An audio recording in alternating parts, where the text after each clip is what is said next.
Normally at this stage, it's way too early to talk about the next FIFA, but with recent leaks, it has led to there being quite a lot of opinions floating around whether it's a good or bad change that will be coming with FIFA 23. So we're going to be covering everything within this video. We'll be going through the latest news and latest info around FIFA 23, and then I'm going to be putting it over to you where you can put your opinions in the comment section down below. Before we do get into the video though, if you're looking to get some very easy coins, then there is no better place than Mule Factory. Head over there to get yourself some cheap, fast FIFA 22 coins, completely reliable, and if you use Fnatic 5 at checkout, you'll also get yourself a 5% discount. Link can be found in the description down below.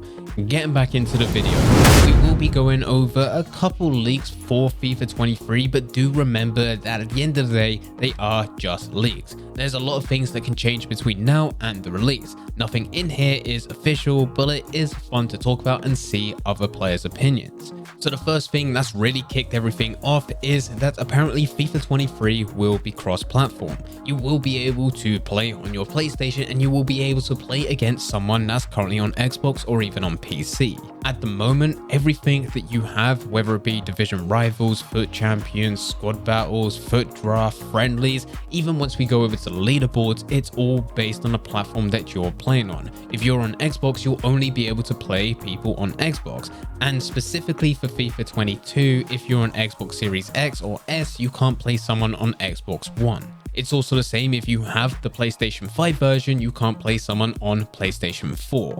Well, you can play them, but you will need to get rid of your PlayStation 5 or Xbox Series S and X version and downgrade to the previous version where it is different gameplay, but you will be able to use backwards compatibility for you to play someone on Xbox One or PlayStation 4. This is because the gameplay is different. A big selling point with FIFA 22 was that it did include hypermotion, and hypermotion was supposed to be revolutionary football gameplay, where they did go and use a 11 vs 11 match where they did capture all the different animations, and those animations were supposed to be used within FIFA 22, but was only available on next-gen consoles.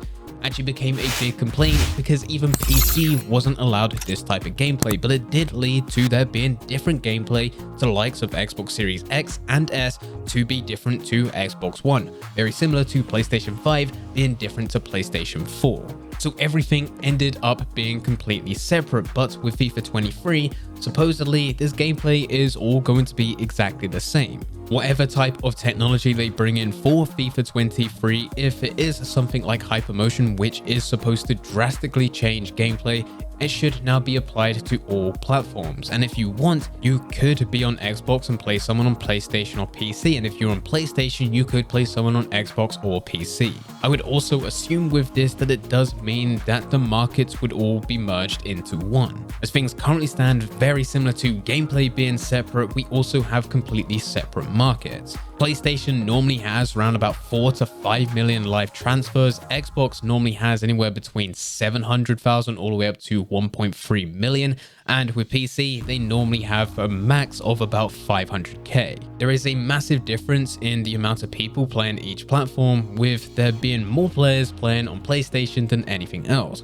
hence why there's more live transfers. And it would make sense if there was going to be cross-platform that you would also merge the markets. There's no need to have everything completely separate. Now this has been the biggest talking point so far with the leaks. We're not quite done yet, but it does raise a few questions, especially when playing against PC. With PC, it's so much easier, and this goes across all games, it's not strictly just for FIFA, but it is so much easier to get into the files and actually change a few settings. This could be fun and actually lead to some entertaining gameplay if you're playing in career mode and you change the ball size, or you make players insanely quick, or you do various other things. But it does become a bit of an issue when you are playing against someone who decides to go and do this online. A very easy way around this, and I hope that this is a feature within FIFA 23 if cross-platform does exist, is just being able to turn it off, be able to play with selected platforms. So that if cross-platform does exist within FIFA 23, you can just play against people on your current platform, plus on top of that you can also play people on PlayStation and just completely remove everyone that plays on PC. this would be a very easy solution, but it doesn't go over to everything. If we are going to have one market for the whole of Ultimate Team, every single platform, then if there is any coin exploits which are easier to find on PC, it does now affect the whole market, rather than it just being PC. So these are the big questions being raised so far about this league. I think overall I would like to go and play against other people that's not on the same platform as me. It'll be able to make things a little bit more entertaining, especially on Xbox. Once we get towards the end of the year, I end up going into matches and either struggling to find a game, or I will come up to someone that I literally just played. And I hope with cross-platform that we don't get all the other issues coming from the likes of PC, and we could even have a feature that allows us to toggle on or toggle off whether or not we're going to play against other types of platforms, rather than it being set in stone. The other leak that came out alongside this is a World Cup mode, which I think we all expected. The men's 2022 FIFA World Cup is scheduled to take place in Qatar on November the 21st, 2022, which is about 2 months, maybe a month and a half after the release of FIFA 23. Now, of course, we don't have an official release date, but normally EA tries to schedule in at the end of September, beginning of October, and they stretch it out quite a bit, having a couple different releases with the EA Play, and then you get like Ultimate Edition or any other type of special edition, and then you get the standard release. In the past, EA have released World Cup modes, and it normally follows towards the end of the year for that FIFA. It normally makes the summers a lot more entertaining, but with this year, we got a completely different schedule for the World Cup, so it also leads to it being placed at a different part of when the FIFA cycle begins. Normally with these World Cup modes, they're a lot of fun. It's a great way to end the year. I'll be interested to see what it's like this year with the next FIFA, when it's actually placed right at the beginning. If you are hoping to have a World Cup mode at the end of the year, well, there's also good news, because there will be a second World Cup mode. And this is where this leak gets a bit more interesting, because it's also been leaked that towards the end of FIFA 23, we are going to get a Women's World Cup mode. So we'll have 2 new World Cup modes for FIFA 23. The next FIFA Women's World Cup is scheduled to kick off in July 2023, with the tournament set to be in Australia and New Zealand.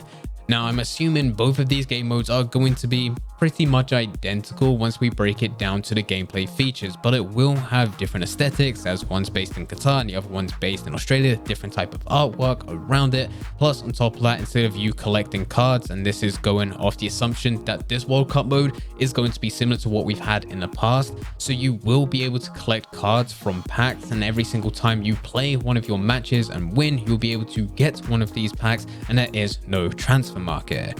But between the 2 game modes, with one of them you'll be able to go and get only female players, whereas the other one you'll only be able to go and get male players. Supposedly with this league, FIFA 23 will put more emphasis on female athletes. Female players were first added to FIFA, I believe, back in FIFA 16, and since then it's slowly been building up every single year, with you being able to finally have female players as your pro player within pro clubs, and it seems with next year they're just slowly building on top of this. Now, these are the 2 major leaks so far, which has really got people talking about the next FIFA, even though it is still extremely early. The only other thing that's been mentioned about the future of this game is the name change. It's reported that EA have to spend $1 billion every 4 years to continue down this path of having the name of FIFA within the game title. And with this huge expense, of course, any type of business will start to question whether or not they can just go for a different name. And EA is looking for EA Sports FC, which could be a future name for the title. But I don't believe that this is going to happen for the next game, as the next game I do believe is still going to be called FIFA 23. It's whether or not it's going to be a FIFA 24,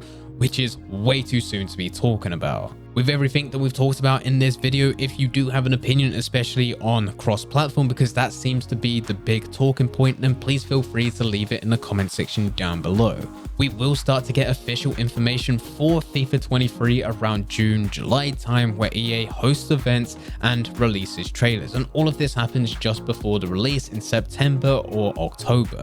This is the only video that I will be doing on FIFA 23 for now, as it has just been a big talking point over the last couple of weeks. The next time that I do talk about FIFA 23 will probably be at the start in which we do get official information. But anyway guys, leave all your thoughts in the comment section down below, and if you enjoyed this video, make sure you hit that subscribe button and turn on notifications. But anyway, hope you guys did enjoy. If you did enjoy, don't forget to leave a like and subscribe. But for now, I'm going.